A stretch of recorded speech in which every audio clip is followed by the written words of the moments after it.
we are hearing reports, rumors Yeah. that. What did you hear about Dave Chappelle? Did you hear this? He said something about, the thing in Palestine that they're doing right now, and somebody was like, F you. He goes, no, you shut up, and $1 billion of our dollar. He made a pretty good argument, actually.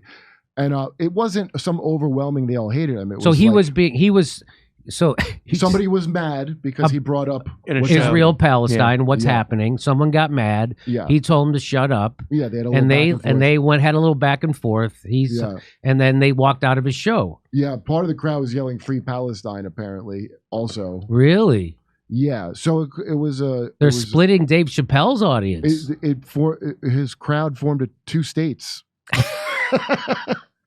So I just want. So this was the joke. So this special, he got in trouble for his trans jokes, but I remember, man, that's a badass looking suit too. He always looks good on stage, and but here he is. What now? Remember this joke? I can't believe he didn't get canceled for this. Was the joke? I thought as I'm watching this with Steph, and I'm like, what the f?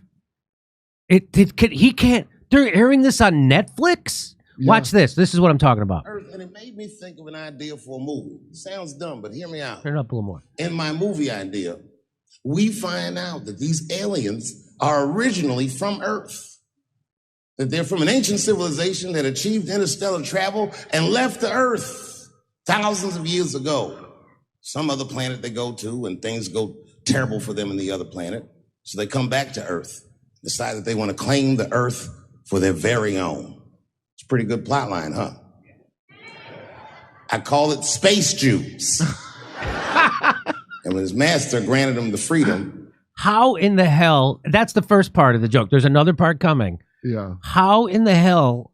Well, watch. This is the part. Okay, here we go. He also gave him a plot of land. Now, it turns out this brother was brilliant. He had a good eye, a good knack for farming. And he farmed this plot of land very successfully and made a lot of money. And this is where the story gets crazy. When he got all that money, this nigga bought some slaves. You ever heard this before? This is a true story. Not only was he a slave owner, he became a slave breeder and employed tactics that were so cruel, even white slave owners were like, yo, my man. He was a wild dude, but he did it just because that's what successful people did at the time, and he just wanted to be down. What a fucking tragedy. How can a person that went through slavery perpetrate the same evil on a person that looks just like him? It's mind-blowing. And, shockingly, they're making a movie about him. Ironically, it's called Space Jews.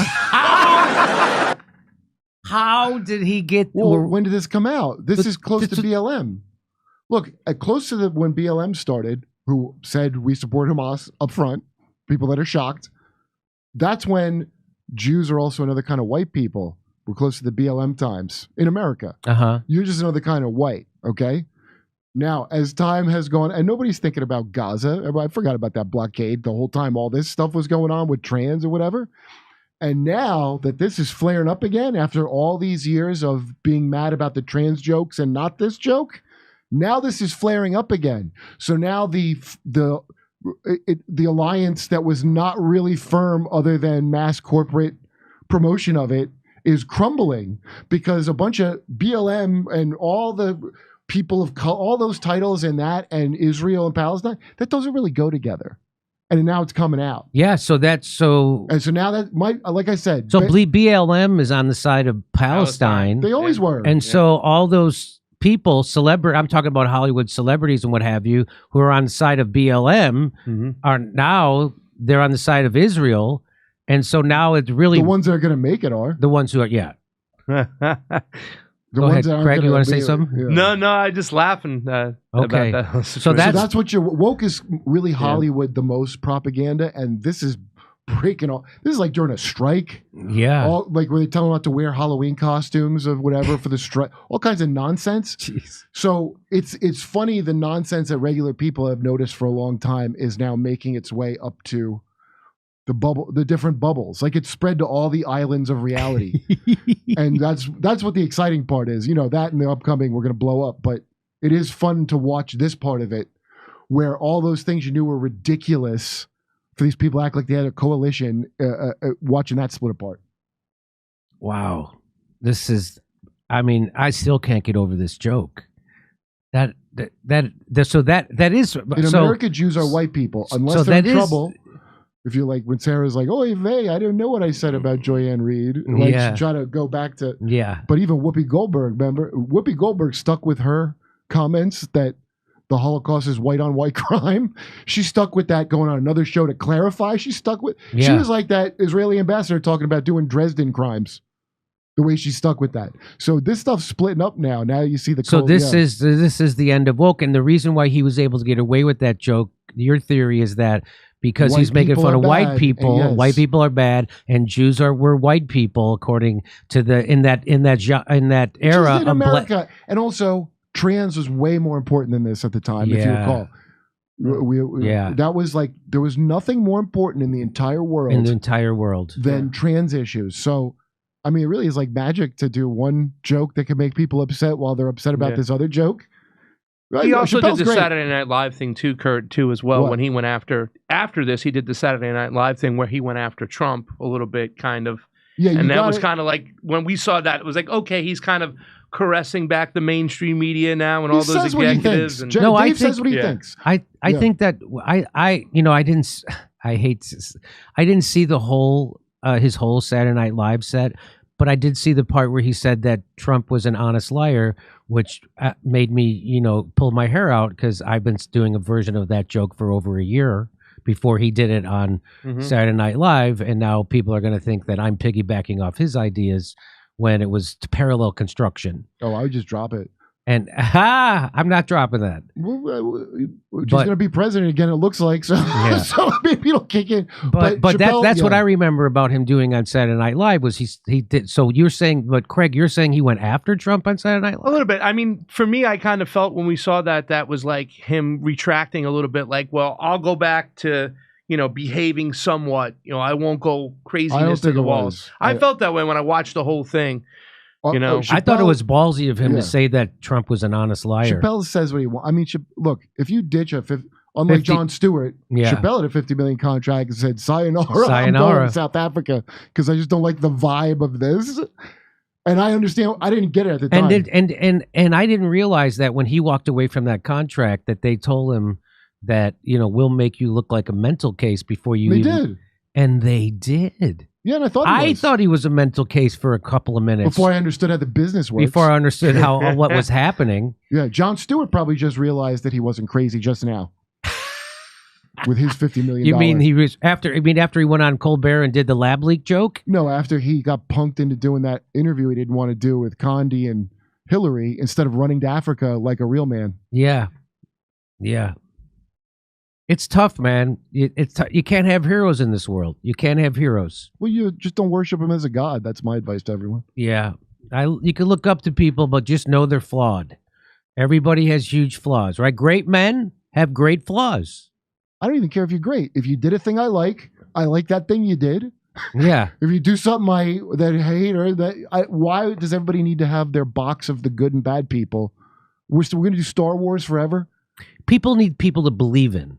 Right, I think that's it. But no principles. People don't need that. People, I do. I'm no Yeah. different, right? I mean, I believed in Bernie Sanders, and what a heartbreak for me, I wanted to. Oh boy, RFK Jr. When he was saying all the right things about Ukraine, the war machine, and the COVID, and the Faucis, and the lockdowns, and he stood up to the big pharma, and I'm like, well, this guy obviously is the real deal, and then he just totally shits the bed on World War III. Yeah, he did. I said it to him when I had him. I go, don't you? You're losing you're not going to be the anti-war candidate. However I said it, I go, you can't be an anti-war candidate now because of this Israeli stance. Doesn't that bother you? Are you worried about that? No. He's pro-war. He's pro-World War III. He's talking about China. He's talking about Iran. He's talking about Venezuela. Yeah. I couldn't believe it. My jaw was on the floor when I watched that. How do you think you get elected to president if I you're know. a serious contender? Well- You literally, it's like I said, you're going to have to say every single thing. I don't know what, maybe he's all about that. I have no idea. But there is literally no serious contender for president of the United States who is not going to, at the very least, pay lip service to that. At the Right. very least, if not believe But he it. went so far beyond Yes, the he did. pale. He's got to of- make up for. I understand yeah. lip service. I understand lip service to Israel-Palestine issue. I get it. I get lip service, but he went so Yeah. far Maybe he believes beyond it. the pale. Look, There's here's no the- way he believes that shit. I Here's know. the I don't thing. believe he thinks You that can he is. say, I believe Israel has the right to If exist. he believed, I'm sorry, Craig, Go but ahead. if he believed it, he would do the interview with Max Blumenthal. But he won't do the interview with Max Blumenthal. He'll do the interview with a guy, an idiot like me, who doesn't know the facts on all that stuff, and so he can bull right over me. Right. But he won't do it with Max because he knows he's wrong. We're So- getting close to the election now. Yeah, go ahead, No, Craig. I was just going to say, too, though, as well, it's like when people go, well, Pasta, why did you 86 him after those comments? He did say on Jimmy's show, he said to you when you went up to New Hampshire and asked him, do you stand with Israel? It's one thing to say, okay, I believe Israel has the right to exist. I believe they should be recognized and whatnot. But immediately out of the gate, you have to call for a ceasefire. He didn't call for, He a, didn't call for a ceasefire. ceasefire. He almost justified, we're going to give them what they need to protect themselves. Protect themselves by bombing people in Gaza. That's not the peace candidate. And then you say unambiguously you're going to support them no matter what. So if Israel goes after Iran and then Russia has to back Iran, Right. I mean, you just eliminated yourself from being the peace candidate. And He gave a speech Yeah. on peace. Yeah. He gave an hour-long speech about peace. Yeah. At positioning himself as the peace candidate. And then he's like, let's go get China, let's get Iran, let's get Venezuela, let's get the Palestinians, let's start World War III. yeah, we have to have Israel because if we don't, then we're going to lose our standing in the Middle East, and then China's going to take over. I'm like, is What? that you or Dick Cheney talking? It's Israel is the only democracy in the Middle East Oh. because, as you know, we overthrew the other ones when they wouldn't give us their stuff. That's right. There's only one left because the other ones had oil we wanted. Yeah. There's this thing called EnviroCleanse. It's an air purifier, and it's so powerful, according to this copy, that the U.S. Navy chose it to purify the air on their ships. But let me tell you about my personal experience with EnviroCleanse, this purifier. They sent us one, and Misha put it in my bedroom. And normally my bedroom always smelled musty. I thought we had mold. I brought in a mold specialist. The guy says, I can't find any mold. I'm like, but do you smell it in here? You say check your balls. And he said, check my bowl. And so so Misha puts that in there. I come back from a road trip doing comedy, and I'm like, oh my God, that horrible smell is out of my room. And it was because of that EnviroCleanse thing. It's amazing. So now I'm going to have it forever. But let me tell you a bit more about this. They have a sale, and the 30% off. It's official cold and flu season, and now the new COVID strain is out. Oh, God. EnviroCleanse is proven to capture and destroy flu and COVID viruses in your home, plus bacteria, toxins, mold, and allergens. That's what it says right here. It says EnviroCleanse has been proven. So it's how you fight back against the entire family getting sick. That's what it says. In fact, EnviroCleanse is the only home purifier that promises you and your family better health. And it makes that promise by helping clear your home of cold, flu, and COVID viruses. That's why I have EnviroCleanse in my home, the new science in home air purification. Don't miss this 30% off sale. And you're going to need it. Order your EnviroCleanse home air purifier while supply. And here's what you do. You go to ekpure.com. That's ekpure.com, and use the promo code Jimmy30. That's ekpure.com, code Jimmy30. ekpure.com, code Jimmy30, and enjoy your clean air. Hey, come see us doing a live stand-up show in Bloomington, Illinois, Indianapolis, Levittown, New York, Red Bank, New Jersey, Wilmington, Delaware, Covina, California, Burbank, California, Oxnard, California, Venice, California, and Palmdale, California. Go to jimmydore.com for a link for tickets.